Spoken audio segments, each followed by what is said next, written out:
Ensuite, il eut encore un autre rêve, et il le raconta à ses frères. « Écoutez, j'ai encore rêvé. Cette fois le soleil, la lune et 11 étoiles se prosternaient devant moi. » Genèse 37:9. Moi, je vous présente les paroles de Dikembe Mutombo. Je suis né dans le pays qu'on appelait autrefois le Zaïre, aujourd'hui la République démocratique du Congo. J'étais le 7e d'une famille de 10 enfants et notre maison accueillait aussi des cousins et d'autres proches. Mon père dirigeait le système scolaire de la capitale, une ville où une grande partie de la population vivait dans la pauvreté. Très tôt, je rêvais de devenir médecin.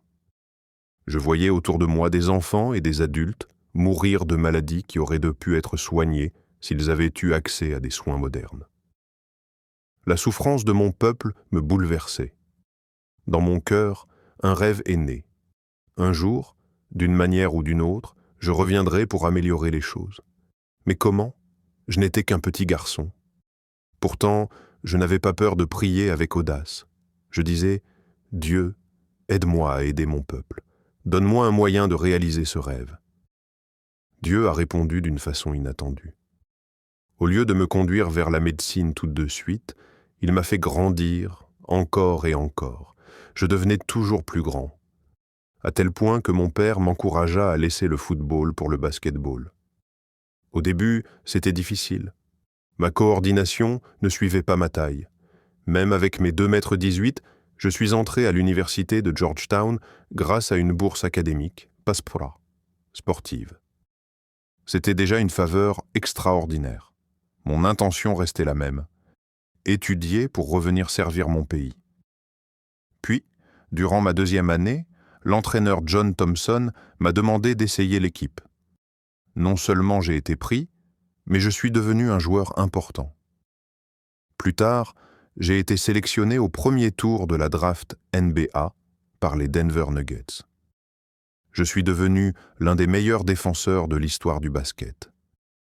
Je ne suis pas devenu médecin, mais je n'ai jamais abandonné le rêve que Dieu avait placé en moi. En 1997, ma mère est morte d'un AVC.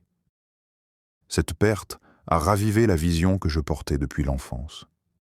Des années plus tard, j'ai ouvert un hôpital de recherche et d'enseignement dans ma ville natale. J'ai donné des millions de dollars et mobilisé d'autres soutiens pour le construire. Je l'ai nommé en l'honneur de ma mère, celle qui m'avait appris à toujours voir grand. J'ai compris que Dieu sait comment accomplir nos rêves lorsque nous osons les lui confier.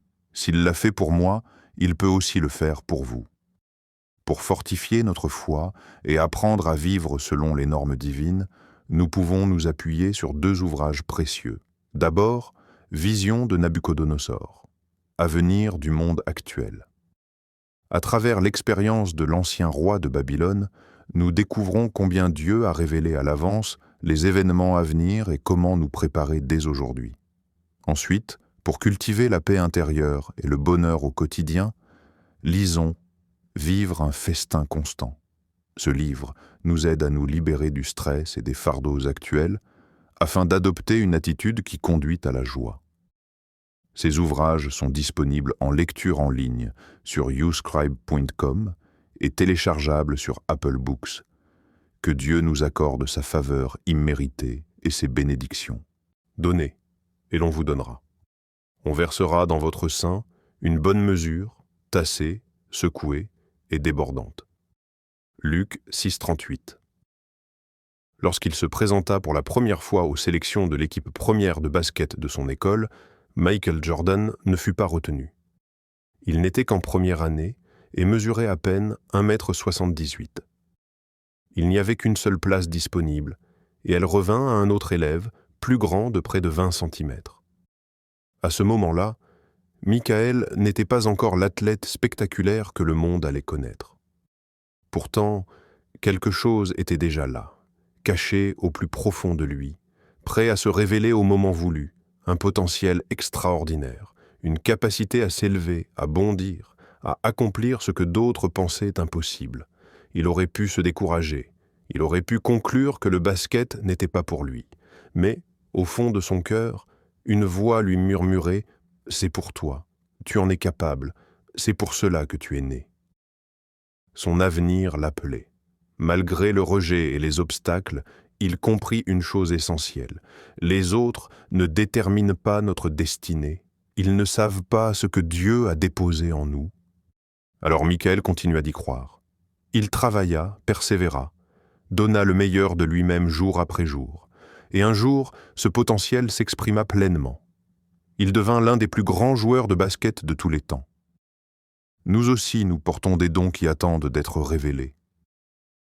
Certains talents que Dieu a placés en vous sont sur le point de s'activer. Comme Michael, vous accomplirez des choses que vous n'auriez jamais imaginées. Vous découvrirez de nouvelles capacités, une sagesse renouvelée, une compréhension plus profonde.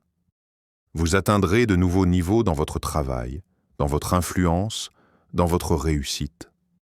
Pour fortifier notre foi et apprendre à vivre selon les normes divines, nous allons nous appuyer sur 2 ouvrages précieux.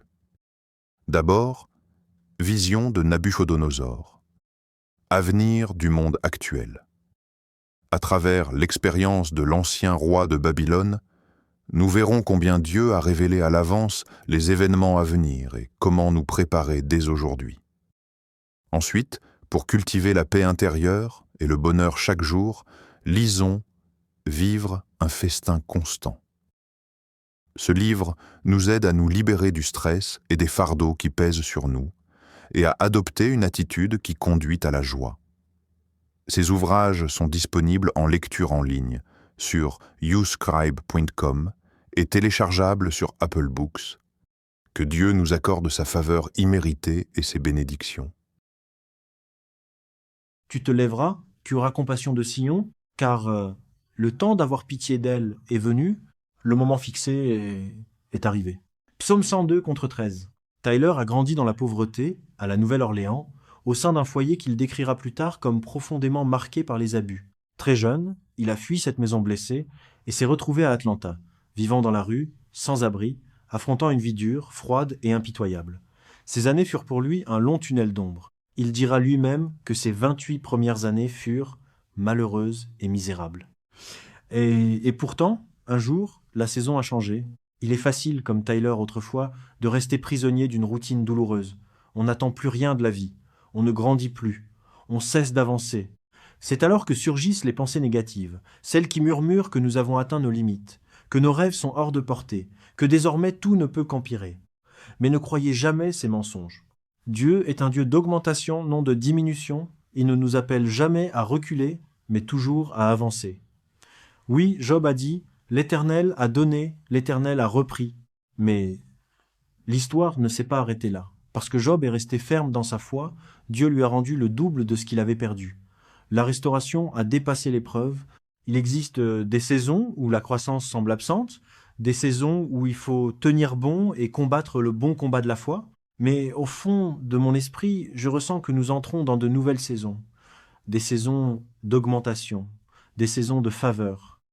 Vous devez croire, comme Tyler le croit aujourd'hui, que peu importe ce qui s'est dressé contre vous, peu importe l'injustice subie, les choses sont en train de changer en votre faveur. Tyler affirme que ce qu'il a toujours maintenu debout, c'est sa foi. Chaque revers n'est en réalité qu'une préparation pour un retour plus fort. Dieu ne veut pas seulement vous faire sortir de l'épreuve, il veut vous en faire sortir transformé, grandi, enrichi. Pour Tyler, le tournant est venu lorsqu'il a commencé à tenir un journal. Il y écrivait ses douleurs, ses frustrations, ses souvenirs, ses combats intérieurs. Mais craignant que quelqu'un ne lise ses pages trop personnelles, il inventa des personnages. Ainsi, personne ne saurait que ces histoires parlaient de lui. Ces personnages, ces récits, ont donné naissance à une carrière extraordinaire. Écrivain, dramaturge, producteur de films et d'ouvrages à succès. Aujourd'hui, Tyler Perry vit dans une magnifique propriété de 12 hectares, à l'extérieur d'Atlanta. Sa maison reflète la nouvelle saison de sa vie, tout comme son regard sur le succès. Je suis un croyant, et je sais que sans la foi, je ne serais pas là où je suis aujourd'hui, je ne marcherai pas sur ce chemin, confia-t-il lors d'une interview. Tyler Perry est convaincu que plus une personne peut tomber bas, plus il est possible pour cette même personne de s'élever haut et même encore plus haut. Peut être venez-vous d'un passé marqué par les abus, peut être que vos relations ont échoué, peut être que l'argent manque. Malgré tout cela, sachez que vous aussi des saisons d'augmentation vous attendent.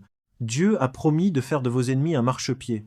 J'y vois une vérité profonde. les obstacles sur votre route, les pierres d'achoppement destinées à vous arrêter. Dieu les transformera en marches pour vous élever. Il s'en servira pour vous conduire à un niveau supérieur. Non, Dieu n'est pas limité par l'économie. Il n'est pas limité par votre niveau d'études ou son absence. Il n'est pas limité par l'environnement dans lequel vous avez grandi. La seule limite que Dieu respecte, ce sont nos croyances. Alors aujourd'hui, je vous invite à croire que les choses sont en train de basculer en votre faveur. Aujourd'hui, nous vous invitons à découvrir ce livre puissant, Tyler Perry, Émancipation de Noir. À travers ses propres mots, Tyler Perry y raconte comment il a bâti une fortune colossale et transcendé les abus, la violence, la pauvreté extrême et même l'itinérance. Plus encore, il partage des clés concrètes, éprouvées, qui fonctionnent réellement. Vous pouvez lire ce livre sur YouScribe.com, commander votre version papier sur Booklist.com ou télécharger le fichier sur Apple Books. Que Dieu nous accorde sa faveur imméritée et ses abondantes bénédictions.